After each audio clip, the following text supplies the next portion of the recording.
Hi, I'm John Stevenson, and we're going to be looking at the Maccabean Revolt in our continuing study of the period between the Testaments.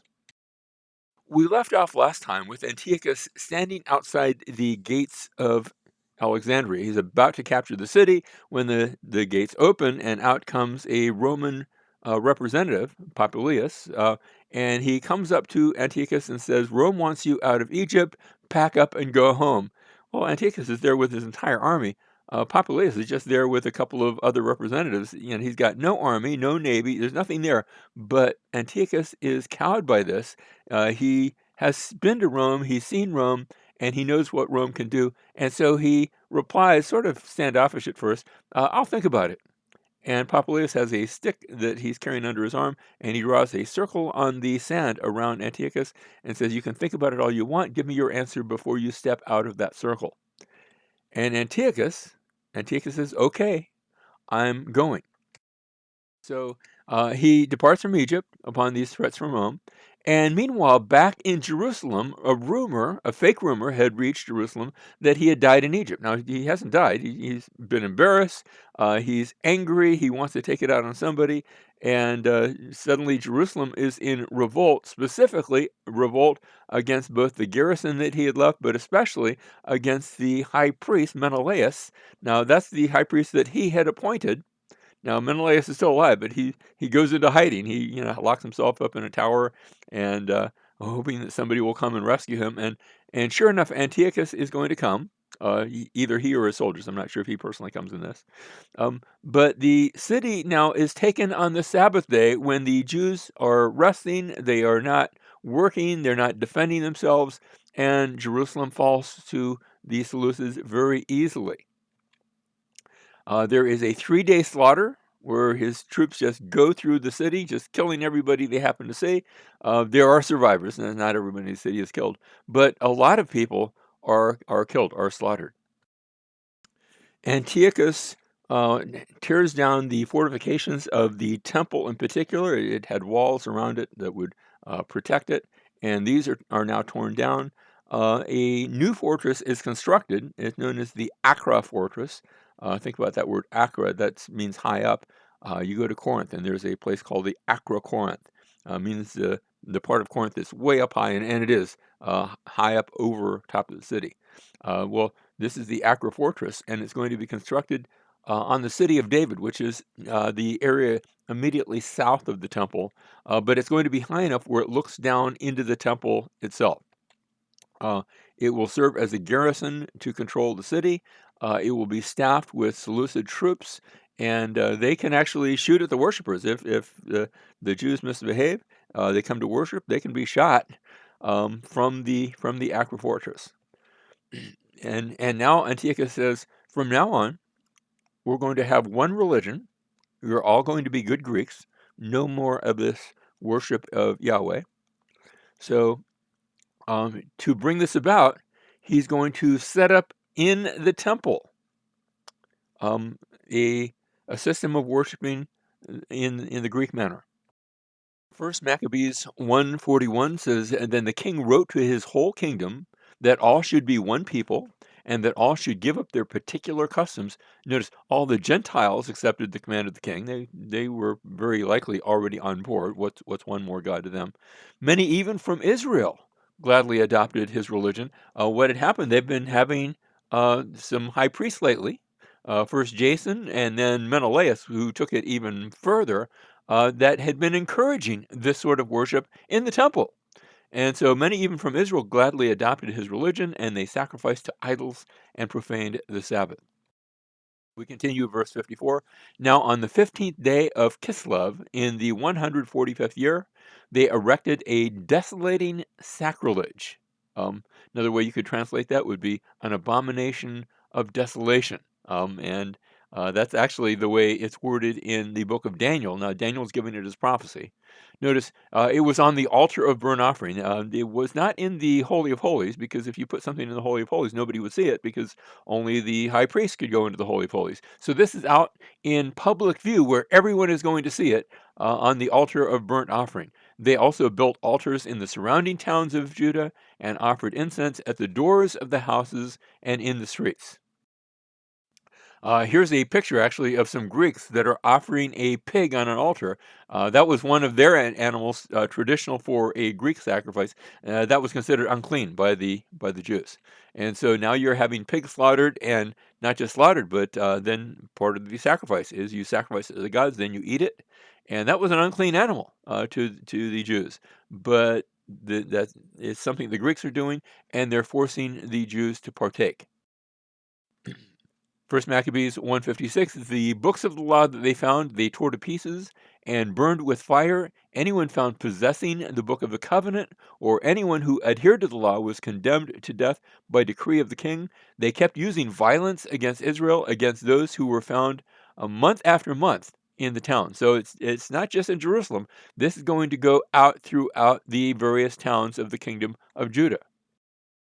Now, Second Maccabees chapter 7 and First Maccabees and Second Maccabees tell the same story. It's not where one is part one, one is part two. They actually just, it's sort of like Matthew, Mark, Luke, and John telling the same story but emphasizing different things. That's First and Second Maccabees. There's also Third and Fourth Maccabees, but they don't give that much in the way of history. So we usually looked at First and Second Maccabees as those parts that give a great deal of history. Now, Second Maccabees 7 gives us a story of a mother and her 7 sons that are arrested and brought before the officials, the Seleucid officials, and they are threatened with torture unless they turn and begin worshiping to Zeus and eat this sort of pagan food. And when they refuse, the oldest son, his tongue is cut out. He is scalped while he's still living. His hands and feet are cut off, and he will not change. And his brothers and his mother also will not change. And they are sitting there encouraging him to undergo this. Not that it's pleasant, but rather that than turn away from God. Finally, he's burned alive, and then they go son by son, all the way down from the oldest, all the way down to the youngest. And they get to the youngest, and they talk to the mother, and they say, "This is your final son. All the others have died. You're going to have no children. Look at he's so young. Just urge him to do it, even if he doesn't mean it." And she will not do that. So all 7 die, and she's encouraging this youngest son to stand up against this torture, and then the mother is killed as well. Very graphic story, but that's all through chapter 7 of Second Maccabees. Now, Josephus, Antiquities, Book 12, he says, "Now at this time there was one whose name was Mattathias, who dwelt in Modin." Modin was a city to the west of Jerusalem, down in what we call the Shephelah, the foothills. The son of John, the son of Simeon, the son of Asmoneus. Now, notice that Asmoneus. For that reason, we're going to refer sometimes to Mattathias and his sons as the Hasmoneans. That's the term here, and because that's one of their ancestors. Notice he's a priest of the order of Joarib. That he's not from the Zadok priesthood, but he's a priest, not a high priest, but a priest, and a citizen of Jerusalem. So here we are when we're in the city of Modin, which is located sort of west northwest of Jerusalem. Like I said, in the Shephelah, and they are here in this town, and he's there with his 5 sons. In fact, we're given not only the names of his sons, but each one has a nickname. Johanan, sometimes we short that to just John. Johanan is how you say it in Hebrew. And he had the nickname Goddess, which means lucky. And then Simon, also known as Matthias, clever. Judas Maccabeus, he's the one who's going to be best known, means the hammer. I'm not sure if he had that nickname already or he's going to get that nickname from hammering the Seleucids, but I've sort of given a spoiler there. Eleazar, known as Aran, pale. Not sure why he got that name. Maybe he just didn't get out much. And then finally, Jonathan, known as Aphus, trickster. So they each have a nickname, and these nicknames will follow them throughout the story.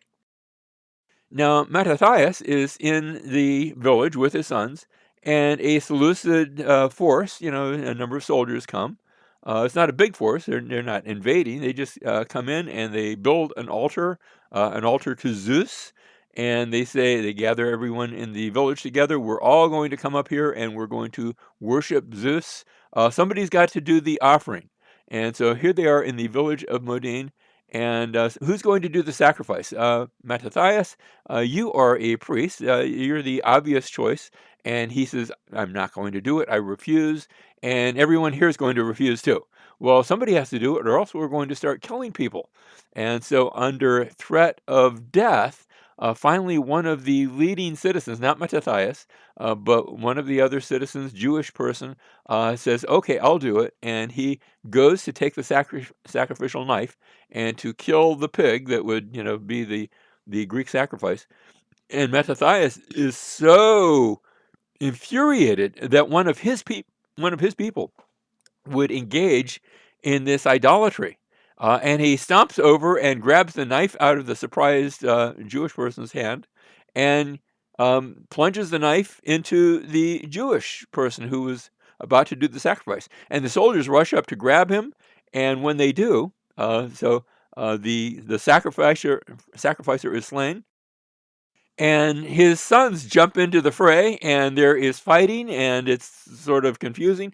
And when the dust settles, the Seleucids are all dead, and his sons are still standing there, and they have just begun a revolt in this little village. Well, it's not going to be too long. Eventually, this number of this contingent of soldiers are going to be missed, and somebody's going to ask, where are they? And well, they were on their way to Modin, and so they're going to be missed, and it's going to be found out that this has taken place, and that will result in everybody in the village being killed. And so everybody in the village says, well, we have to run away. We can't be here anymore. And so Mattathias, here's 1 Maccabees chapter 2, verse 27.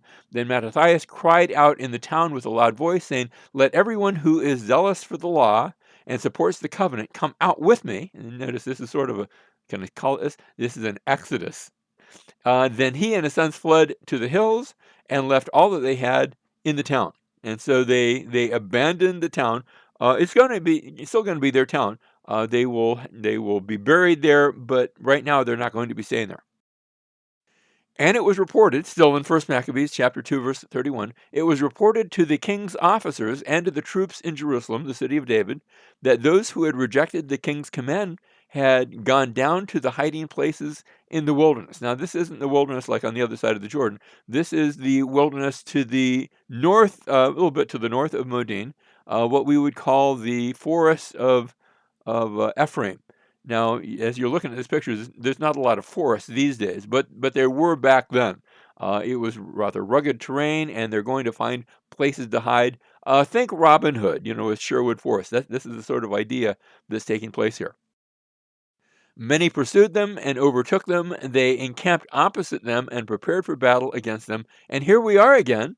They're hunted down, and they're going to be attacked on the Sabbath day, because the Seleucids know the Jewish people, they won't work on the Sabbath, and they won't protect themselves on the Sabbath. Sure enough, so they attacked them on the Sabbath, and they died with their wives and children and livestock to the number of 1,000 persons. And now this isn't all the Jews, but the ones that were able to be found, able to be located, they have a great slaughter among them. Mattathias now, after this battle, he says, from now on, it's okay to save a life on the Sabbath. And that's actually going to be something we're going to see repeated in the New Testament. So we're not going to work. We're not going to even attack, but we will defend ourselves on the Sabbath, and it's okay for that. And that's going to be a change that he passes down, and it will be adopted by the Jews after this.